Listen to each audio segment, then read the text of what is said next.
សូមជម្រាបសួរដល់បងប្អូនតាមបណ្ដាញសង្គម Facebook ទាំងអស់ដែលជា friend របស់ក្រុមហ៊ុន ជីបុផា Organic Agriculture ហើយនឹងជាប្រជាកសិករដែលគ្រប់គ្រងប្រើប្រាស់ជីស្រីរាងបុផាទាំងអស់ថ្ងៃនេះខ្ញុំមកដល់ស្រុកខេត្តតាកែវដើម្បីមកជួបអ៊ំប្រុសដែលគាត់ប្រើប្រាស់លើដំណាំស្រូវដែលគាត់បានជោគជ័យនិយាយទៅហើយជា 70% ឯងគាត់តែបានច្រូតដល់អញ្ចឹងអ្វីដែលបានល្អដែលខុសគេនោះឥឡូវខ្ញុំចង់យកព័ត៌មានហ្នឹងមកចែកជូនបងប្អូនដទៃទៀតដែលប្រកបរបរដាំធ្វើស្រូវធ្វើស្រែចម្ការទាំងអស់អញ្ចឹងសូមជួបគាត់ទាំងអស់គ្នាដើម្បីចែកឲ្យគាត់ពិសោធន៍គាត់សូមជម្រាបសួរលោកអ៊ំបាទអ៊ំសុខសប្បាយអ៊ំបាទសុខសប្បាយបាទលោកអ៊ំមានឈ្មោះអីដែរលោកអ៊ំបាទខ្ញុំជាតិបាទអតីតខ្ញុំជាបាទរស់ព្រៃបាទចូលវត្តហើយបាទអរគុណបាទអត់ទេបាទខ្ញុំបានទទួលព័ត៌មានថាជាអតិថិជនរបស់ជីផាអញ្ចឹងទេណា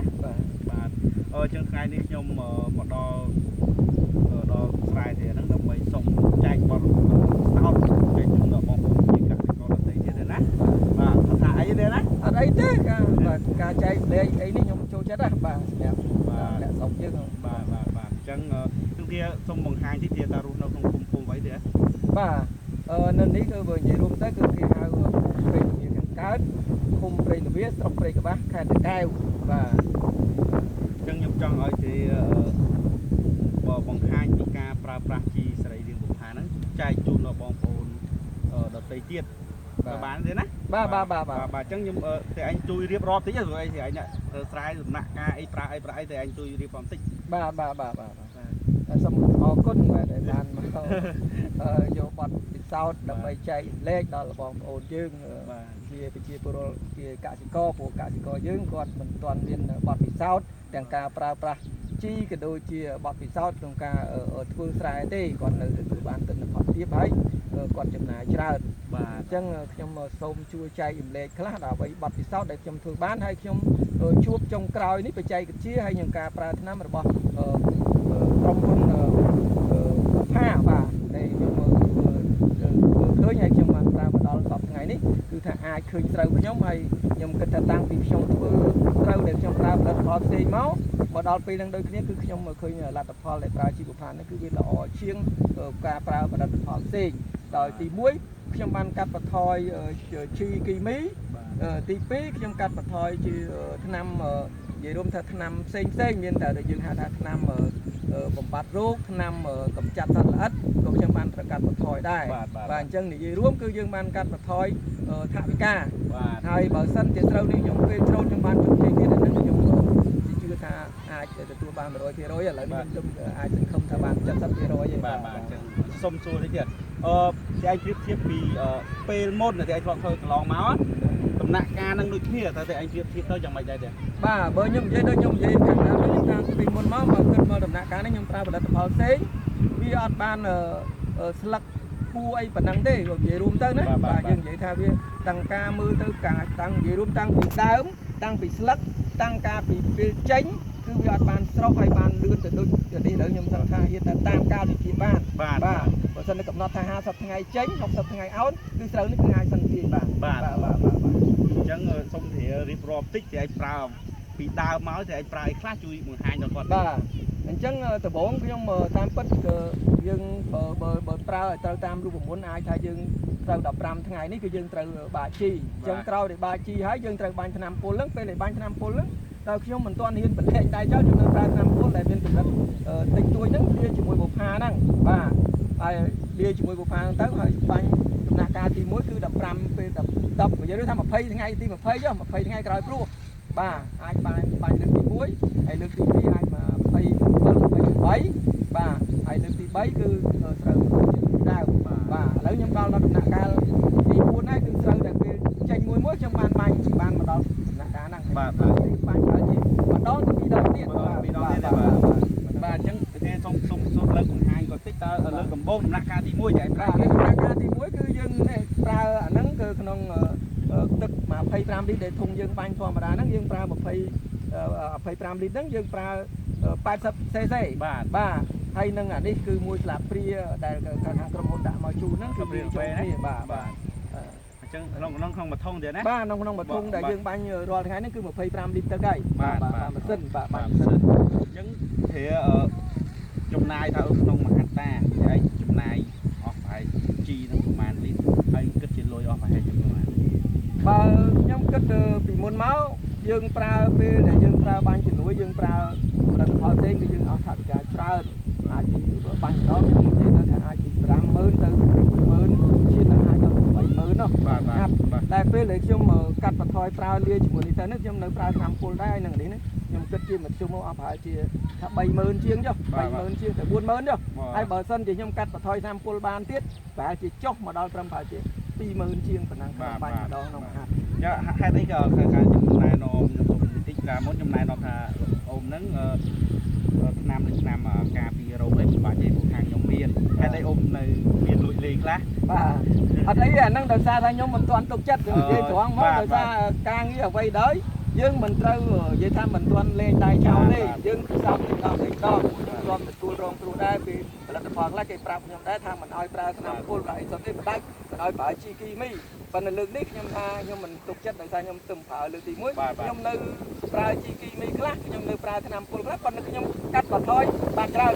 កាត់បន្ថយបានច្រើនទាំងបរិមាណទាំងអត្ថការគឺកាត់បានច្រើនបាទចឹងបើសិនជាឯងប្រៀបមើលទៅតាមទីឯងសិក្សាមើលទៅតាមទីឯងពីមុនមកដល់ឥឡូវទីឯងមានទំនុកចិត្តមើលខាងជីវភាពហ្នឹងថាជាប្រមាណភាគរយបាទបើនិយាយទៅមកដល់ថ្ងៃនេះខ្ញុំទុកចិត្តបានថា 70 ទៅ 80%បាទមិននៅតែ 20% ទៀតដែលខ្ញុំចូលទេបាទខ្ញុំចូលបានជោគជ័យទេខ្ញុំនិយាយខ្ញុំថាខ្ញុំជឿជាក់ 100% បាទខ្ញុំនឹងជួយចែកបែកឲ្យទៅបងប្អូនទៀតបាទហើយខ្ញុំសូមតាមទីផ្សារចឹងឥឡូវទីពេលដែលវាលោតមួយហ្នឹងជួយទីឯងជួយរៀបរាប់ពីខាងដើមមកដល់កុំឲ្យថាយើងបាទរៀបដំណាក់កាលទី1ប្រហែលខែប្រហែលហើយបាញ់ឲ្យដល់ពេលចាប់ដើមលោតអីហ្នឹងទីឯងបាញ់យ៉ាងម៉េចបើអ្នកខ្លះគាត់អត់ដឹងអញ្ចឹងទីឯងចង់ជួយបង្ហាញចប់ហ្មងបាទចឹងខ្ញុំមើលនិយាយរួមទៅខ្ញុំសូមនិយាយតិចដែរខ្ញុំមិនមែនថាខ្ញុំចេះជាងបងប្អូនកសិករទេខ្ញុំកើតមកគាត់ថាខ្ញុំទទួលកសិករខ្ញុំឃើញឪពុកម្ដាយខ្ញុំធ្វើហើយខ្ញុំមានការណែនាំខ្លះពីបងអ្នកជំនាញខាងកសិកម្មនិងបងខាងក្រុមហ៊ុនហើយជាពិសេសខ្ញុំអាសាឆែកមើលតាម Facebook និងតាមអ៊ីនធឺណិតបាទអញ្ចឹងទេខ្ញុំជួយផ្ដល់បទពិសោធន៍ឲ្យបងប្អូនយើងដែលចង់បានទិន្នផលខ្ពស់ដូចគ្នាគឺទី1បើសយោស្រួលសំខាន់គឺធ្វើដីឲ្យបានស្អាតទៅជួយឲ្យបានល្អទៅបាទឲ្យរៀបស្មើទៅហើយការទុកដាក់ពូជហ្នឹងរើសពូជឲ្យបានល្អទៀតទី2ការព្រួសហ្នឹងក៏ព្រួសឲ្យបានស្មើដៃកុំប្រើពូជច្រើនពេកបាទយ៉ាងច្រើនបំផុតខ្ញុំនិយាយថាពី250ទៅ300គីឡូបានហើយហ្នឹងបើសិនតែថាហ្នឹងក៏នៅច្រើនដែរប៉ុន្តែបើសិនកាត់បានក៏កាត់ទៅបន្ទាប់ពីហ្នឹងមកពេលដែលយើងព្រួសបានហើយយើងមើលត្រូវយើងដើរពីក្រាស់ពីស្ដៅហ្នឹងយើងបាច់ជីទៅតាមនឹងយ៉ាងយូរបំផុត15ថ្ងៃយើងត្រូវប្រាស់ជីសម្មុំទៅហើយបើសិនតែយើងបានមានបុប្ផានេះបាញ់យើងបាញ់បុប្ផាជំនួយទៀតគឺខ្ញុំជឿជាក់ថាល្អដល់ពីទី25ថ្ងៃយើងថែមម្ដងទៀតថែមជីហើយក្រោយពីថែមជីនឹងបាន3ទៅ4ថ្ងៃយើងមើលស្រូវយើងបើវាមានអីស៊ីយើងលាយជាមួយថ្នាំពុលតិចក៏បានឬបើថាជឿជាក់លើបុប្ផាមិនបាយលាយក៏ខ្ញុំមិនហ៊ានថាដែរហ្នឹងគឺ25ថ្ងៃ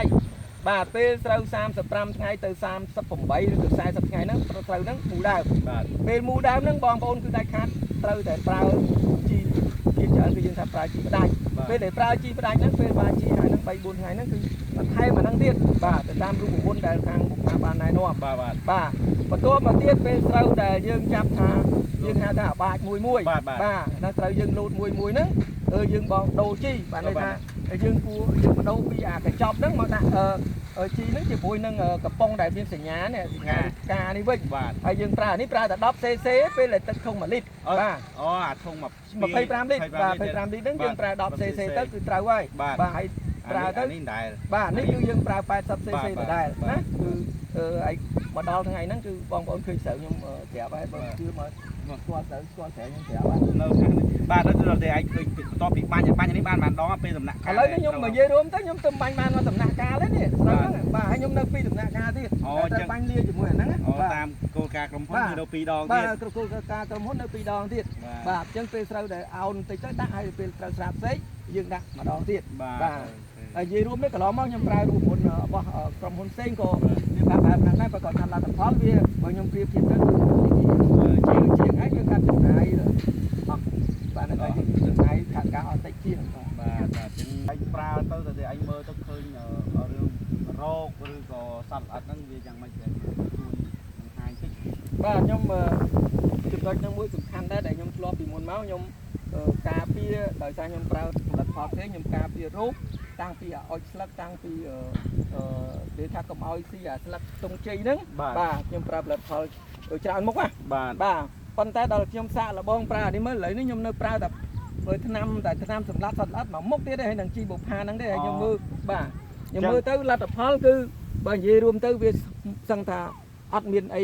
ប៉ះពាល់ទេវាមិនមែនថាអត់សុទ្ធទេវាអាចនៅមានតិចតួចបាទនិយាយចឹងពីមុនដែលអញធ្លាប់ប្រើថ្នាំលាកកគូថ្នាំជំនួយផ្លែឲ្យក្របកុំឲ្យស្ពោកកុំឲ្យអាហៅទៅជ័យស្គរអីបាទណាឆ្នាំពៅទៀតបាទ4មុខអញ្ចឹងតែអញឥឡូវតែអញប្រើជីបុផា1មុខហើយនឹងលាយឆ្នាំពុលអត់ណាបាទអូខេអញ្ចឹងអត់ទៅដល់ឥឡូវទិន្នផលលទ្ធផលដែលវាចេញមកគឺស្អាតបើនិយាយទៅស្អាតជាងបាទស្អាតជាងទាំងស្លឹកទាំងអីហ្នឹងមើលទៅវាអត់មាននិយាយរួមទៅវាអត់មានវាអុចស្គរបាទហើយវាអាការខូចចុងហ្នឹងក៏វាខូចតិចនិយាយរួមថាមិនមែនអត់សុទ្ធទេប៉ុន្តែវានៅខូចតិចបាទដូចមើលមិនអត់មានហ្មងបាទអត់ស្ទើរអត់មានហ្មងបាទអរគុណអញ្ចឹងខ្ញុំសូមអរគុណសូមអរគុណបាទហើយដែលផ្ដល់ពេលវេលាដ៏មានតម្លៃដើម្បីផ្ដល់បទពិសោធន៍ដល់ខ្ញុំហើយនឹងជាបទពិសោធន៍ល្អមួយសម្រាប់ចែកជូនដល់បងប្អូនជាកសិករទូទាំងប្រទេសកម្ពុជាយើងអស់អញ្ចឹងបាទជាចុងក្រោយខ្ញុំសូមបាទទៀតទៅខ្ញុំសូមផ្ដាំផ្ញើដល់បងប្អូនកសិករទាំងអស់ដែលអាចជាអ្នកផលិតស្រូវហ្នឹងបើសិនជាអាចកាត់បន្ថយជីគីវីបានក៏គឺល្អហើយដោយសារថាអនាគតទៅពិភពលោកគេមិនត្រូវសូវពេញចិត្តទេដែលការប្រើជីគីវីច្រើននិយាយរួមទៅគេចង់ធ្វើម៉េចឲ្យពិភពលោកហ្នឹងបរិស្ថានល្អគឺថាយើងប្រើសរីរាង្គទៅវាមិនមានប៉ះពាល់ដល់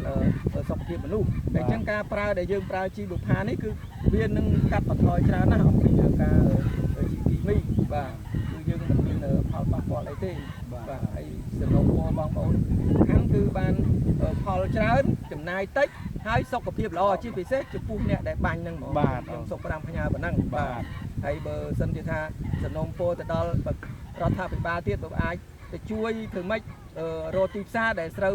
សរីរាង្គនៅបានតម្លៃជាងអាស្រូវគីមីខ្ញុំជឿថាកសិករគាត់នឹងសប្បាយចិត្តក្នុងការផលិតហើយតម្លៃឲ្យខ្ពស់ឬក៏ថាយ៉ាងហើយណាខ្ញុំចេះថាសុំតែត្រឹម800លុយខ្មែរ1គីឡូក៏កសិករបានជោគជ័យដែរបាទបាច់ដល់ថ្លៃច្រើនពេកទេបាទចឹងហ្នឹងហើយចឹងក៏សូមអរគុណភាសាថ្មីណាបាទញ៉ាដល់បងប្អូនជាកសិករទាំងអស់ដែលប្រកបរបរកសិកម្មទាំងអស់គ្នាមិនថាស្រូវមិនថាស្វាយរាល់គ្រប់ដំណាំខ្ញុំសូមឲ្យបងប្អូនងាកមកប្រើប្រាស់ជីសរីរាង្គបុប្ផាទាំងអស់គ្នាដើម្បីទទួលបានផលជោគជ័យទាំងអស់គ្នាព្រោះអីសប្តាហ៍ថ្ងៃនេះទីណាមាន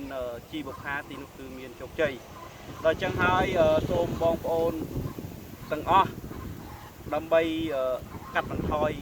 នៅការសារធាតុគីមីដែលប៉ះពាល់ដល់សុខភាពហើយក៏ផលិតបានផលល្អសម្រាប់នាំចេញទៅខាងក្រៅផ្សេងៗដូចលោកអ៊ំបាននិយាយអញ្ចឹងសូមប្រើប្រាស់ជីសរីរាង្គបុប្ផាទាំងអស់គ្នាបាទសូមអរគុណសូមជម្រាបលាបាទអត់មានតិចហ្នឹងមានមុនហើយបាទអត់ហៅតាមមើលសម្ដីទេល្អមែនទេតែអញមិនពឹងទុកថាបានប្រហែលជា